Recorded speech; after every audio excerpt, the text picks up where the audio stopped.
Hi everyone, here we've got an OPPO A54 and let me share with you how to set camera timer on this device.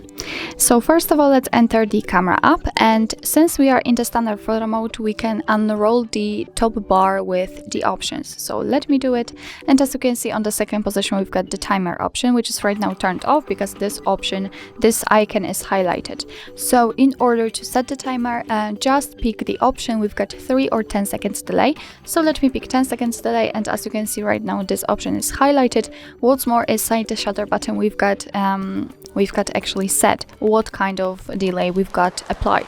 So we can go back to the camera and check. Let's tap on it, and as you can see right now your device will count down from 10, and after that time it will simply take a photo. Okay, and let's check another option. Let's unroll the top bar, pick 3 seconds, and the same situation, but right now it is counting down from 3. So let's turn off the timer. As you can see, the delay just disappears from the shutter button, and from now on your device will take photos right after touching the shutter button. So actually that's all. This is how to set camera timer in your OPPO A54. Thank you so much for watching. I hope that this video was helpful, and if it was, please hit the subscribe button and leave the thumbs up.